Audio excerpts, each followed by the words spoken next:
Today on Pros and Cons by Piercer, we're going to talk about upper ear cartilage piercings. I'm going to do pros and cons, advantages, disadvantages. Also, what you should know before getting it done. Getting the piercing, healing, living with the piercing, jewelry, and what happens if you decide, hey, I don't want this anymore. Coming up next on Pros and Cons by Piercer, Season 2, Episode number 7. And I don't understand why you don't want to stick around.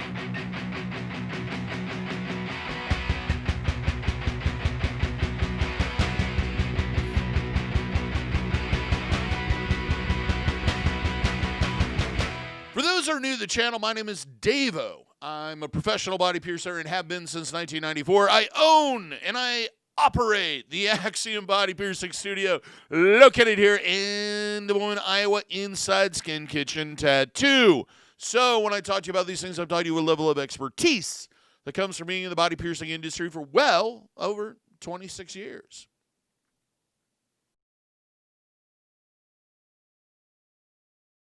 So what are we going to talk about today? We're going to talk about the upper ear cartilage piercing. A lot of people want to call them helix piercings. A lot of people want to call them flat piercings,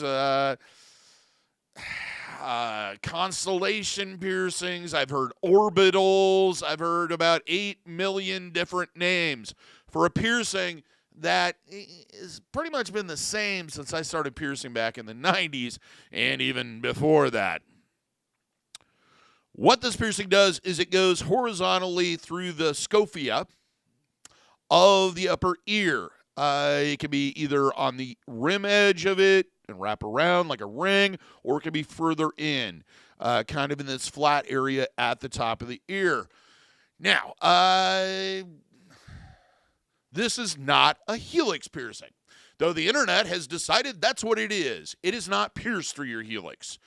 There are vertical helix piercings or helix piercings. There are forward helix piercings. There's also flap helix piercings or traditional forward helix piercings, depending on who you talk to. But if this piercing is through your helix, it's not an upper ear cartilage piercing. It is if we're going to name it after what it goes through the scapha, not the helix. Anyway, I know I'm battling the internet and there's just no winning it. But just so you know, here's the thing. When you go in and you get a piercing, if you're unsure about the name or you think that maybe the name's wrong, or just to clarify things, especially with ear piercings, always describe it. If you have a reference photo, bring that in with you. Show that to your piercer. We all carry around 1,000 pictures or can with us all the time, so you might as well use it. The other thing is pay attention when they're marking. Make sure that they're marking it where you want it, not where they're doing it. Talk to them. Use that communication skill that we all know you need to develop, or have developed, I should say. The history of this piercing is kind of vague. It probably dates back to the beginning of ear piercings, which date back over 5,000 years ago. It's always just kind of been with us. It's represented in a lot of different cultures. There's not really anything that stands out as far as people that get this particular piercing. Me personally, the first I saw it was in the punk rock scene. A lot of people, especially females, had that upper ear area. I always thought it looked cool, and it was something that one or two girls that I had a crush on had, so I thought it was really cool. I was 15. Anyway, so what we're going to do is we're going to go through the pros and the cons, starting with the pros, the advantages, things we like about this piercing. Starting with number 1. This is a widely socially accepted piercing. This is not a piercing that we refer to as a job stopper. It's not going to affect employment. In fact, if you have hair that's, somewhat long, most people aren't even ever going to see it if you wear your hair down. On men, might be a little different if they're in a professional situation. For the most part, most people don't even notice it or pay attention to it. It's not really in people's faces. It's just one of those piercings. People are like, it's another ear piercing. No big deal. Number 2, there's a large variety of different types of jewelry that you can wear in this particular piercing or group of piercings. From just a good old-fashioned rings to labrae studs to barbells with various different ends, from threadless to threaded to diamonds, stars, and whatever else you can find in a Lucky Charms box. It's all available. There's a huge variety of different types of jewelry you can wear in this particular piercing. The second thing is depending on your anatomy, there's probably a lot of different placement options. You can either do it right on the edge, you can do it further in, you can do it more into the flat. There's a lot of choices of where you can position that piercing and make it accent your ear and look great. Number 4, it can be done in a group or groupings. Probably the most common is the line around the outside edge, kind of done with rings, so it has kind of that waterfall effect. It all comes down to, like I said, with placement, it comes down to anatomy. If you have the room, you can do multiple of these. If you are planning on doing this, in case I don't mention it later, I should probably cover this. If you are planning on doing a grouping, it is best to talk to your piercer at the time of the first piercing. So plan that out in advance. Otherwise, it may be difficult to line up what you're looking for later on. You can get really elaborate with these, doing like star patterns and triangles and squares and X's and crosses, whatever your imagination and your anatomy allows. Number 5, this piercing is not experimental. It has a long history of healing. It can be a difficult heal, and we'll get into some of that a little bit later. But for the most part, it's going to heal most people. Before we get on to the cons, I just want to remind you, if you liked the video, give me a thumbs up. Let me know that you liked it, because we like it when you like it. If you haven't subscribed already, please do so. Also, hit that notification bell so that you're notified every time we post one of these, so you never miss another one of these ever again. So that takes us on to the cons, the disadvantages, the things that aren't so great about this piercing. Starting with number 1, probably the biggest pain in the ass with this particular piercing is it is very difficult to isolate. This area of your body has a lot of contact with bedding, clothing, hair, hats, scarves, masks, anything that comes in contact with that area. It is just a hard piercing to isolate during not only that healing period, but afterwards. And I'll get into that a little bit later on. Number 2, I kind of already alluded to this, but it can be a difficult heal. There's not a lot of blood traffic in that part of your anatomy. Sometimes they can take a long period of time to heal. I usually say to get to the point where it's no longer an open wound, you're looking at about 8 to 12 weeks. But to get to the point where it's never going to hurt and it's comfortable to touch and etc., could take a couple of years in some cases, or never quite ever get to that point. It really depends on how sensitive you are, and it depends on the placement, the type of jewelry, the angle of the piercing, and a lot of different things that can make a huge difference with this particular piercing. Also, they are prone to bumps. It's just cartilage piercings are just more prone to them. They do not handle abuse well. So even the slightest amount of abuse or being off a little bit can cause bumps with these. So they can be a pain to heal.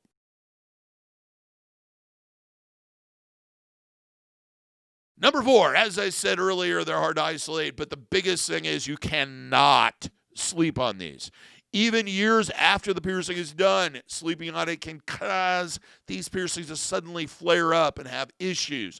So do not sleep on them. You need to figure out a way to elevate it off the bed or train yourself to sleep on the other side. If you've got both sides, train yourself to sleep flat on your back.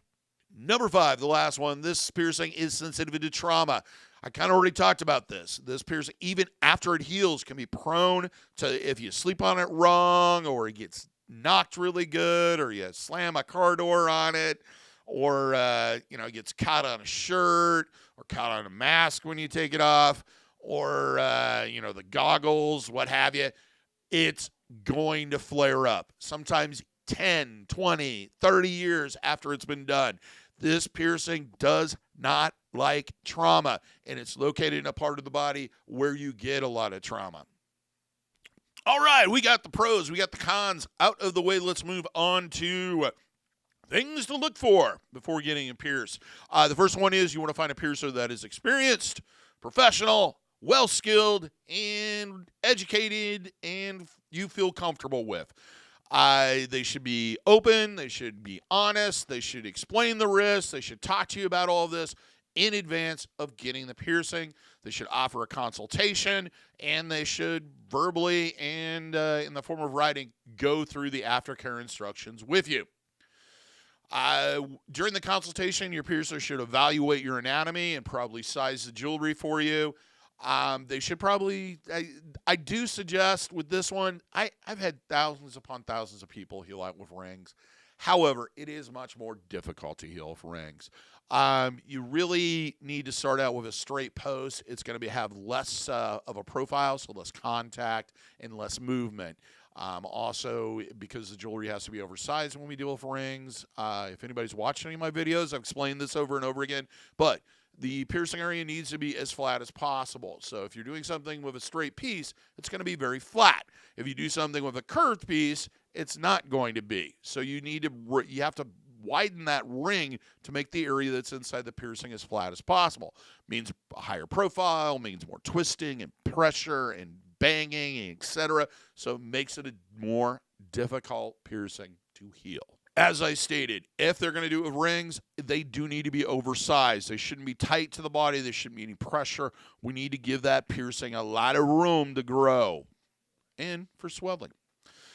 They should also suggest that the jewelry is oversized to allow for swelling. These piercings can swell. And in that perfect storm situation, what will happen is it swells beyond the length of the jewelry, and just the trauma of it being that much pressure will just keep causing it to swell more and more and more, and the only way to solve it is to put a longer piece in. And I've had to do it because we guess sometimes people swell more than we anticipate, and the most common reaction when we remove that original jewelry is, oh my God, that feels so much better, because it alleviates that pressure. Put a longer barbell in, and usually the swelling starts to recede after that.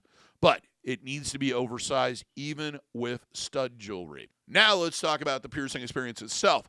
If you are planning a grouping of any type, even if it's just I want to get 2 of them, talk to your piercer about that while they're marking or in the consultation. It is very easy to kind of map things out in advance, but it's very difficult to come back 6 months or a year later and try to fit something into a piercing that really isn't designed to have other piercings around it. So always talk to them about that. Usually if somebody says they want to do a pattern or something in that area that's going to involve more than one, I'll usually make multiple marks just to kind of give everybody an idea of how that jewelry is going to fit together and how it's going to work in the anatomy. Your piercer should evaluate the area when marking to check for any visible blood vessels. In some cases, they'll use a small high-intensity pin light behind the ear to kind of search for those vessels and try to avoid them when marking. This piercing is usually done freehand with either a needle receiving tube or with a cork. Very quick, in and through. If it's stud-style jewelry, a taper pin may be involved in, or a guide pin, in inserting the jewelry, so it may take a little bit longer. Also, if it has threaded jewelry, it may take a little bit longer to get the threading on, and they may need to use like some form of hemostats to hold the stud in place, or something to use to grip the ball to get it on. This is why piercers love threadless jewelry, because you don't have to do any of that. Piercing isn't usually that painful. It's more of a pressure feel. It's sharp pain, maybe a pinch. However, the aftermath will usually be a little bit of throbbing and aching, kind of like if somebody walks up behind you on a cold day, if you live in a cold part of the world, at recess, and flick the back of your ear. That jerk. It has that kind of a same effect. It just kind of gets hot, grumpy. Usually there's a lot of heat involved with some people. It's like the blood rushes the area, and you'll have that throbbing and aching. Usually lasts anywhere from 5 to 10 minutes immediately afterwards, and then it's just going to be tender to the touch. If you bump it, you're going to freaking know it. There may be some slight bleeding. Usually it lasts a few minutes, not anything really profuse. It's kind of more common with if a taper pin or guide pin's used. And the reason for that is the piercing needle is usually the same width as or thickness as the jewelry itself. So when you use a taper pin, which is thinner than both the needle and the jewelry, at one side and then the same size at the other side. Sometimes what will happen is that little gap will cause it to bleed a little bit more than it normally would. Because part of the reason why piercings don't bleed as much as you would expect them to bleed, because you just made this hole, is because the jewelry fills up part of that space and makes it easier for your body to clot that blood. So sometimes you'll see a little bit of bleeding with this particular piercing. And in a way, seeing bleeding is not a bad thing, because one of the reasons why this piercing has a tendency to be difficult to heal is there's not a lot of blood traffic in that part of your anatomy. Okay, let's move on to the healing part. What you need to do, what your aftercare is basic, just some basic things.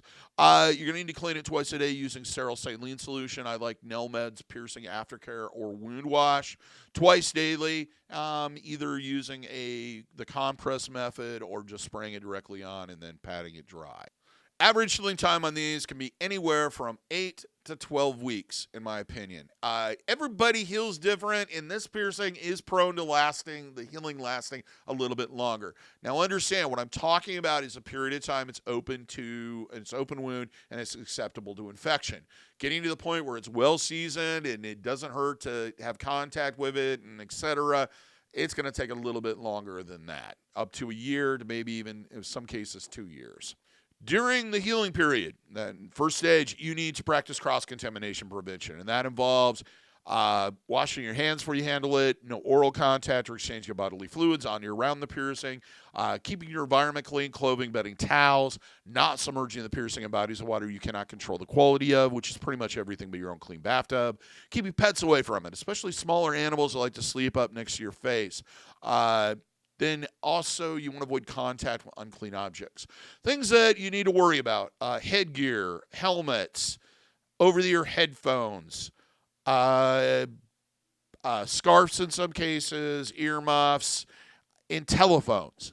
Anything that comes in contact with the area needs to be disinfected, or you need to flat out avoid contact until the piercing has at least finished that healing period. The other thing is no swimming. I didn't say, hey, you can swim after 2 days. No swimming. Do not submerge piercing in bodies of water you cannot control the quality of, which is everything, pretty much but your own clean and well-maintained bathtub. So that means no lakes, no rivers, no streams, no pools, no hot tubs, no puddles in your neighbor's backyard, no trash bags full of water. Don't do it. You're just asking for an infection. Those bodies of water are full of microorganisms. You have an open wound. Do the math. It will lead to an infection if you allow prolonged exposure. So no swimming, please. Kind of already talked about this, but avoid contact with the area. Any form of trauma is going to cause this piercing to have issues almost within hours in some cases. You really, really need to isolate this particular piercing during the healing period and even after it's healed. For the first 3 to 5 days, it's not uncommon to see redness, discolorization, heat, tenderness of the touch, inflammation, off and on. It's also not uncommon to see a slight bit of bleeding during that period of time. Usually it's kind of collects around the piercing holes. Most people don't even notice it. What this is the reaction to the trauma of the actual piercing. It's going to take your body a little while to recover from that. So if you're constantly pushing on it, it hurts. Yeah, it's trying to recover from the trauma, and you're creating more trauma. Leave it alone. Give it time. It should start to reduce in swelling, etc., and should get better. Just because we're still in a pandemic, I should probably talk about masks. With masks, I would suggest wearing the ones that wrap around the back of the head or avoid contact with the back of the ears. There are some that you can tie back there. There's also these special, I've seen them online. They're basically kind of a clip that clips on both sides of the string and holds it to the back of your head opposed to having that pressure on the back of your ear. If you can get it maybe behind it, usually it's not a problem. You would just want to be very cautious when you remove it. And of course, change your mask often and keep it clean. With this piercing, it's best to pierce initially with a stud, as I mentioned earlier. You can wear rings in it after the piercing heals, or circular jewelry like circular barbells and cat bead rings, seamless rings, beaded rings, fixed bead rings, all that stuff, even clickers. However, you want to wait until the piercing is well seasoned. And what I mean by that is you do not want to suddenly put a piece of jewelry in there that's going to drastically change the shape of your piercing. It goes from a straight line into this weird arched curve thing. Your body's going to react poorly, even in a healed piercing, usually producing bumps, being painful, etc. If you do experience this, the only solution really is to put the straight jewelry back in. Now, if you're going to buy rings, they do need to be oversized at first. Don't get really super tight rings. They tend to be very difficult to change, and they usually cause issues and problems. Understand that if you do wear rings or circular jewelry, it's going to have more contact. It's going to be more acceptable to trauma. It's going to be more prone to doing that twisting thing that causes issues in these piercing, even when it's healed. So, your best bet is, of course, to stick with stud jewelry. Now, it is usually pierced with a piece of jewelry that's way too big for the area. Once the piercing is healed, you should downsize to a shorter barbell or shorter labre stud. Even if during the healing process, if you're having issues with it getting caught all the time, it's a good idea to change it out. And that's going to reduce the amount of profile and the amount of contact it gets in movement. So it's a good idea. So always change to jewelry that's not so loose. Living with the piercing. You want to leave the jewelry in at all times. I know people like, I take it out for 2 days, or I take it out to sleep, or I take it. Don't do that. Leave the jewelry in. It's designed to be in. There's absolutely no reason to take it in and out all the time unless you're changing to a different style. It's best to leave jewelry in at all times, especially for the first 3 to 5 years, to let that piercing season and toughen, and you'll have less problems in the future. Also, it's not a bad idea to have it professionally changed the first couple times. Most piercers do not charge for it. I know some do, but usually if you buy the jewelry from them, I don't understand why they would charge you to put the jewelry in. Avoid pressure on the piercing, including sleeping. Even after it heals, as I mentioned earlier, this piercing is prone to not liking any form of trauma. Avoid anything that's going to cause damage to the piercing. I don't care if it's healed. That doesn't mean that you can suddenly start, slapping yourself upside the ear and sleeping on it and wearing super tight helmets and taking blows to the head with a baseball bat. It's not going to be good for the piercing. Sorry. Just because a piercing's healed does not mean you cannot damage the piercing after the fact. That makes sense, doesn't it?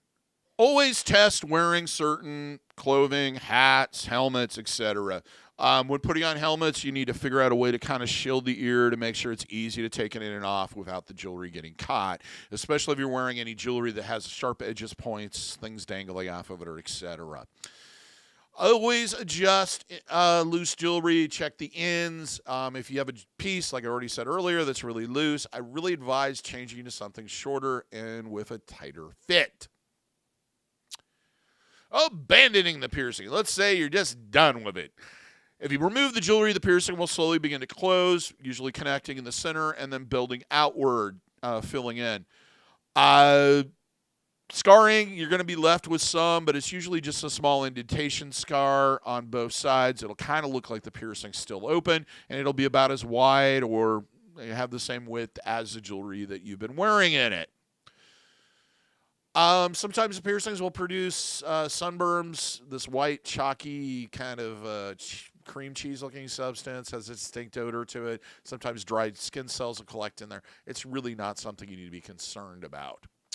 So that's it. That's all I have to say about upper ear cartilage piercings. I hope you found this educational, edifying, etc. If you feel like I didn't cover something or I brought up a question, please leave a comment. I usually answer them when I have time.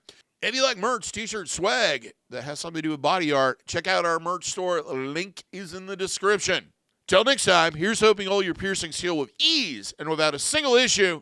And if you're in the Des Moines, Iowa area, I hope to see you for your body piercing needs in the future. Have a good day, everybody. Thank you for watching. Take care of one another. Take care of yourself. And we'll see you in the next video.